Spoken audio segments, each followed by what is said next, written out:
Bom, meus caros, nesse bloco nós vamos estudar as regras importantes sobre as capacidades processuais, tá? Vem aqui para o nosso slide, porque como a gente já fixou no finalzinho do bloco passado, temos aí a análise sobre o curador especial. Curador especial este, pessoal, que o CPC atribuiu o encargo, tá? À Defensoria Pública. Hoje, quem atua como curador especial é a Defensoria Pública. Primeira informação relevante. Depois, nós temos as hipóteses legais, tá? As hipóteses legais, onde o juiz ele vai ter que nomear curador especial para a parte. Lembrem-se que são três situações.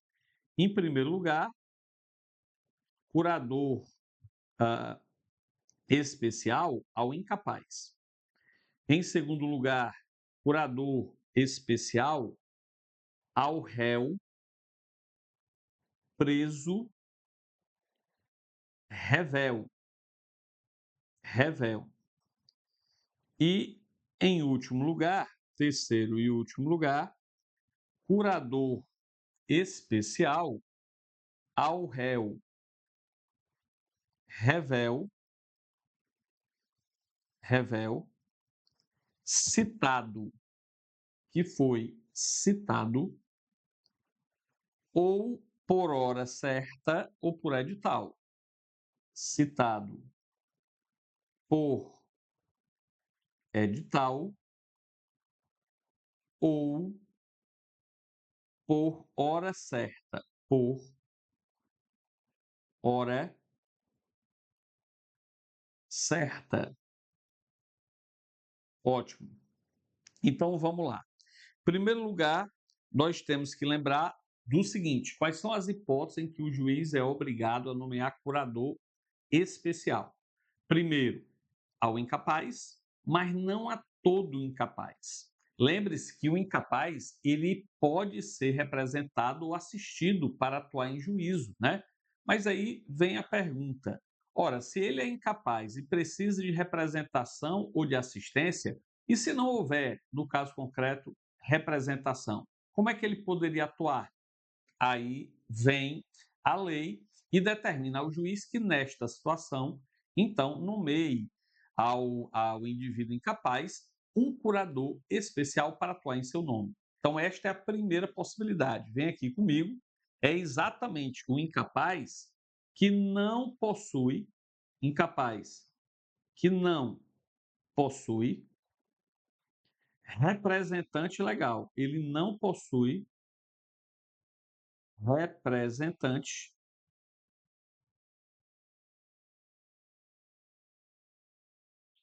representante legal, não possui. Ou quando houver conflito de interesse. Quando, quando houver conflito de interesses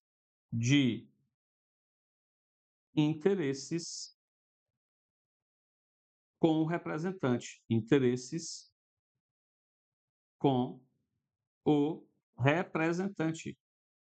Então, nessas duas situações, o juiz nomeará ao incapaz curador especial, tá?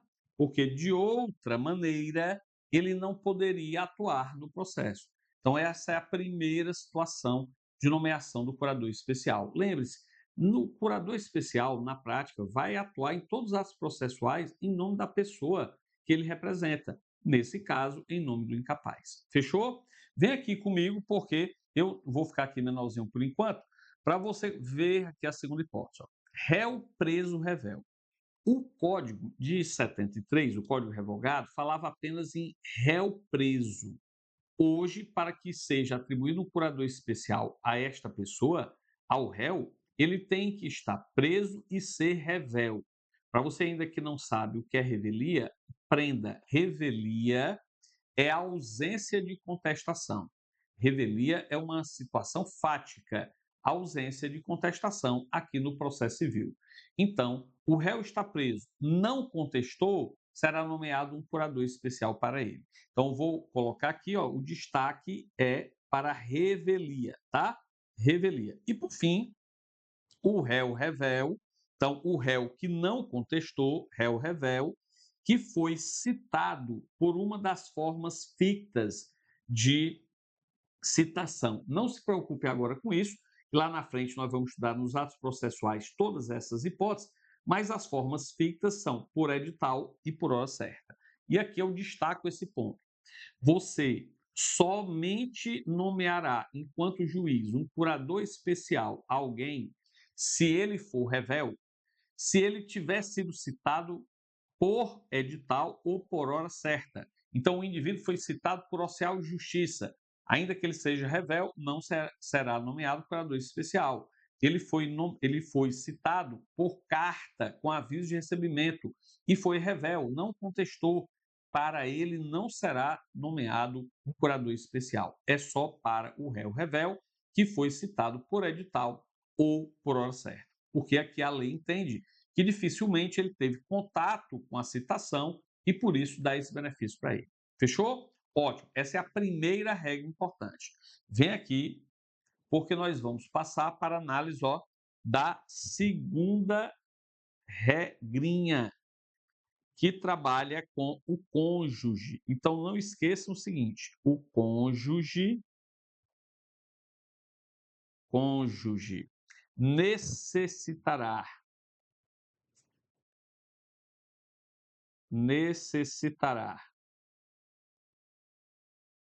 do consentimento do consentimento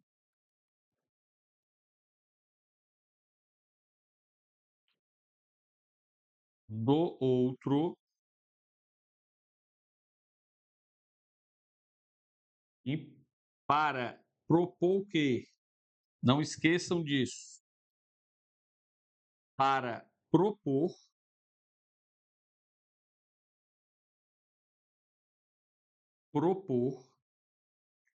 ação que verse, que trate, cuja matéria seja, né? Que verse sobre direito real, direito real sobre bens imóveis, direito real imobiliário. Esta é a regra. Se um cônjuge tiver que ajuizar uma ação que verse sobre direito real imobiliário, e aí nós temos vários, né? Direito de propriedade, direito de usufruto, direito de superfície, enfim, vários direitos reais descritos na lei civil, ele vai precisar do consentimento do outro, salvo, e aí nós temos a exceção, salvo se casados, salvo se casados no regime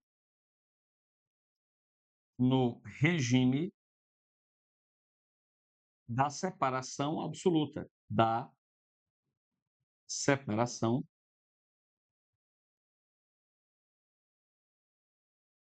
absoluta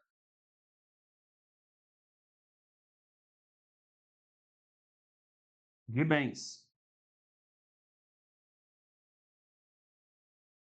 Não esqueçam, então, o seguinte, meu povo: para que um cônjuge ele possa ajuizar uma ação real sobre bens imóveis em face de qualquer pessoa, ele vai precisar da autorização do outro cônjuge, a não ser que eles sejam casados no regime da separação absoluta, porque aí cada um vai tratar de seus bens. Mas essa autorização poderá ser suprida judicialmente se a denegação ela for irrazoável, né? Se não houver nenhum motivo. Então, vem aqui comigo, por favor. Porque tem que ficar claro para você o seguinte, que esse consentimento pode ser suprido,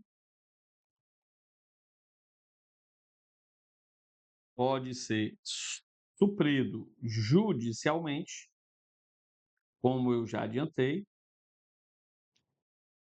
pode ser suprido judicialmente quando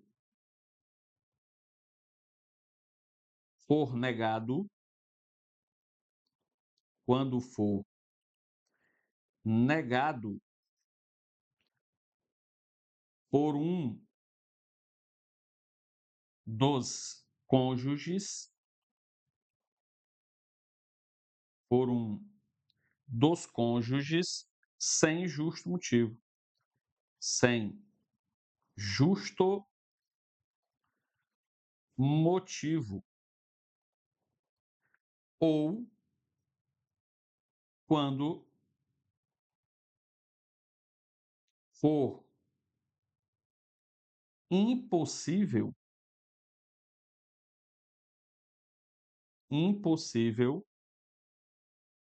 concedê-lo, como é o caso, por exemplo, de a pessoa estar gravemente ferida em coma em um hospital. Concedê-lo, tá? Não esqueça ainda, por fim, que esse consentimento é essencial para a validade do processo. Então, vamos colocar aqui o seguinte: a falta de consentimento, a falta de consentimento, quando, quando necessária, quando, quando necessária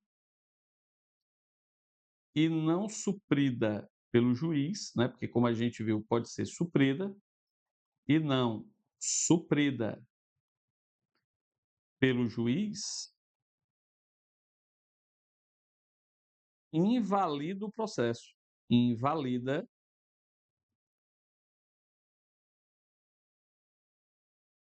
o processo. Então, não esqueçam dessa informação, é essencial essa autorização, esse consentimento para a validade do processo. Beleza? Regra importantíssima, vive caindo em prova de concurso. Vamos para outra regrinha que cai muito em prova de concurso. Acompanhe aqui. Esta regrinha diz respeito, meus caros, às ações possessórias. Então, não esqueçam ainda o seguinte, ó, em relação às ações possessórias, né? Em relação às ações possessórias, nós temos que o seguinte, que a participação, a participação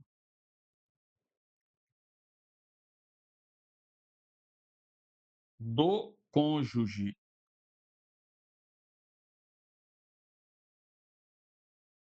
do cônjuge, do autor ou do réu, ou do réu, somente, somente é indispensável,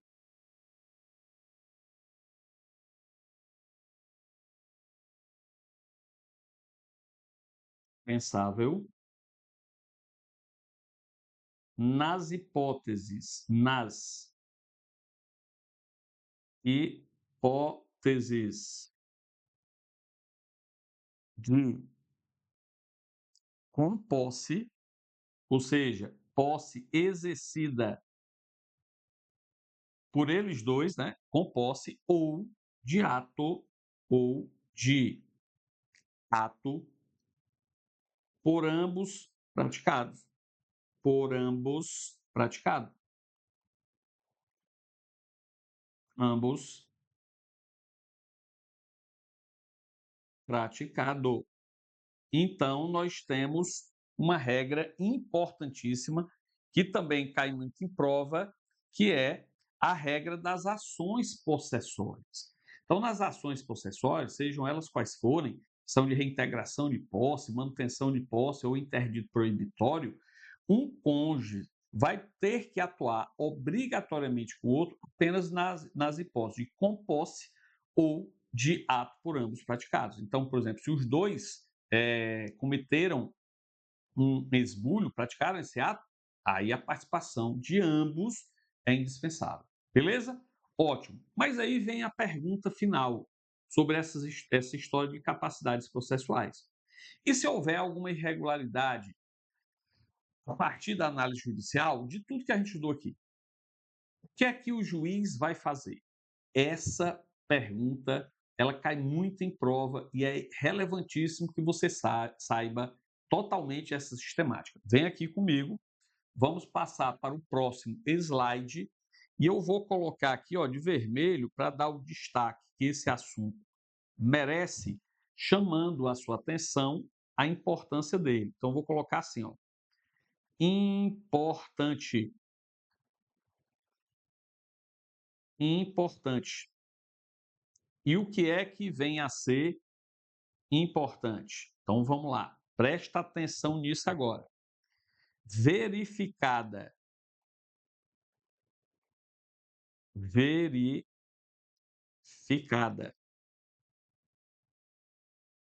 a incapacidade,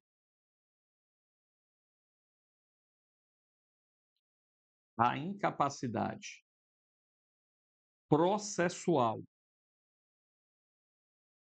verificada pelo juiz, a incapacidade processual ou a irregularidade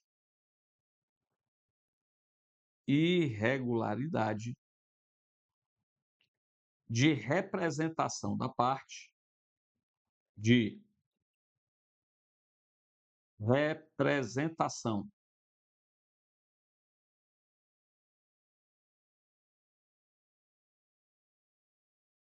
da parte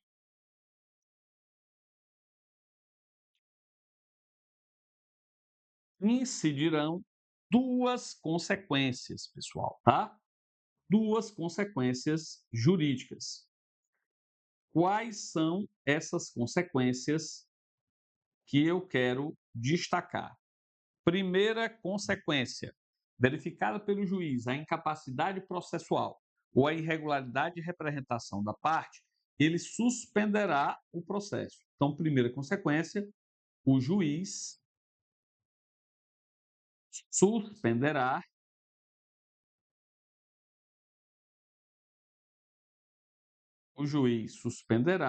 o processo. Essa é a primeira consequência jurídica. A segunda consequência é que o juiz designará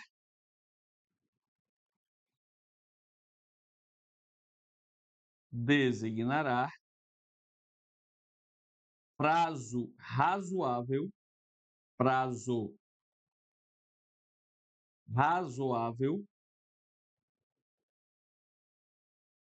prazo razoável para que o vício, para que o vício seja sanado. O vício seja sanado. Isso aqui, pessoal, é muito importante. Veja, se o juiz verificar a incapacidade processual de uma das partes, obviamente sem representação ou assistência, ou ele verifica a irregularidade na representação, qualquer que seja da parte, ele vai suspender o processo e vai designar um prazo razoável para que esse vício seja sanado. O juiz, preste bastante atenção, não pode ou não pode extinguir automaticamente o processo. Não pode. Ele está obrigado a dar um prazo para que esse vício seja sanado. Esta obrigatoriedade advém de um princípio relevantíssimo que é o princípio, obviamente, da exigência de resolução do mérito, tá? Da primazia do julgamento do mérito. Esse princípio determina ao juiz que ele enverede todos os esforços para que o mérito seja julgado. Então, não esqueça disso. Mas aí, beleza, professor, ele concedeu à parte um prazo para que esse vício fosse sanado. E se a parte descumpriu? Vem aqui comigo, esse ponto também é muito importante. E aí nós temos o seguinte, presta atenção nisso. Descumprida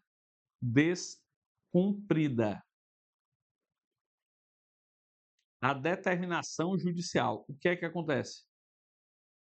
Descumprida a determinação judicial, onde foi dada a parte um prazo para que o vício fosse sanado, né? Aqui, pessoal, nós vamos ter que diferenciar dois regimes, tá? Isso aqui é muito importante para a sua prova. Descumprida a determinação judicial, se o processo estiver, se o processo estiver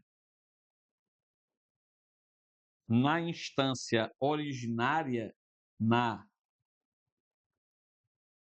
instância originária, o regramento é um. Agora, se o processo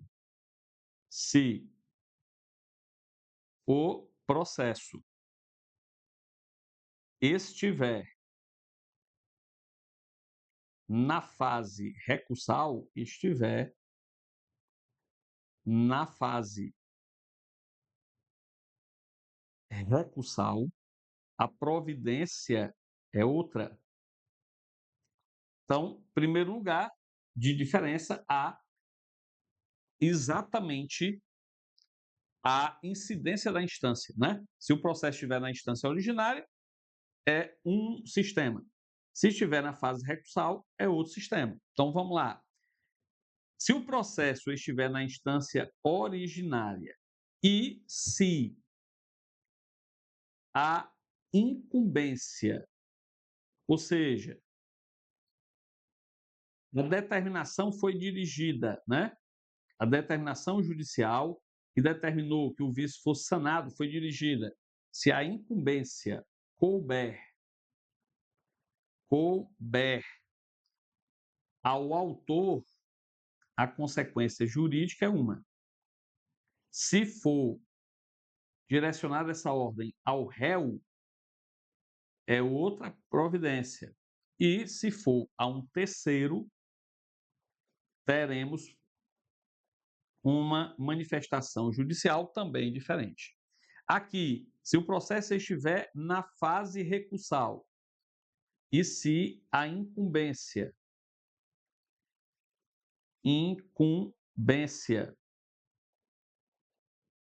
couber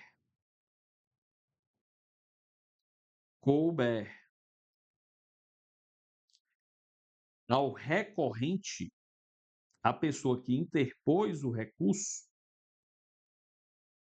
a providência é uma.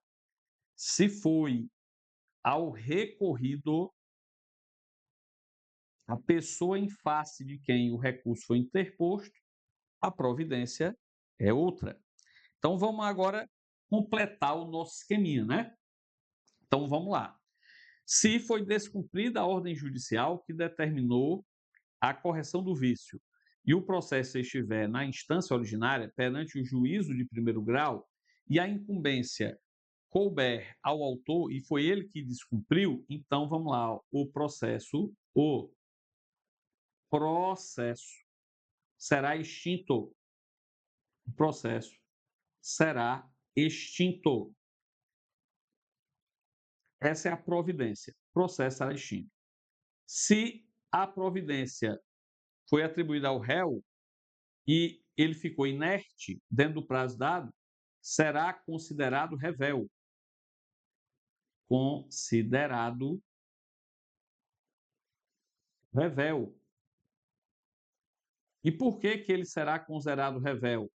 Porque, pessoal, ainda que ele tenha apresentado sua contestação, a contestação será desentranhada dos autos, devido à irregularidade na representação.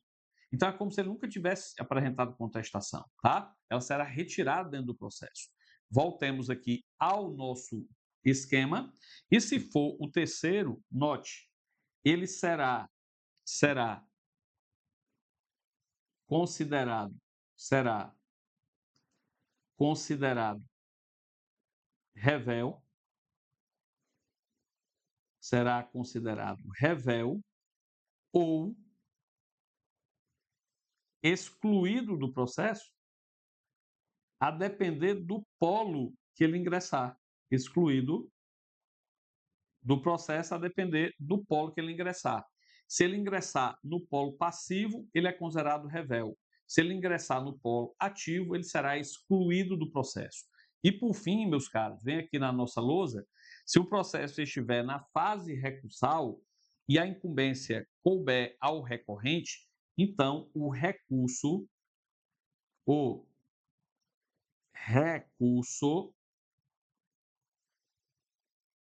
não será conhecido, não será conhecido. O recurso não será conhecido. Preste atenção nisso aqui, que lá na frente nós vamos estudar recurso, né? E aí vocês verão que um recurso só vai ter o seu mérito apreciado pelo tribunal se antes ele for conhecido. Então, o conhecimento do recurso, que é a análise da presença dos requisitos recursais, pressupõe, obviamente, é um pressuposto lógico para o julgamento do mérito. Então, se ele nem foi conhecido, obviamente que o mérito não vai ser julgado. Então, o recurso aqui não será julgado pelo tribunal. Vem aqui comigo, por favor, porque se a providência couber ao recorrido, então as contrarrazões, as contrarrazões, para quem não conhece essa expressão, são as respostas, ou é a resposta, né, ao recurso, tá? Então, as contrarrazões serão desentranhadas, serão retiradas do processo. Desentranhadas. Então, estas aqui são as consequências jurídicas para a desobediência à ordem judicial que determina a correção da incapacidade processual ou a irregularidade na representação da parte. Tema muito importante que abre o nosso curso. Estudem bem, porque é muito cobrado em prova. Com isso, nós terminamos esse primeiro ponto. Até a próxima aula, se Deus quiser.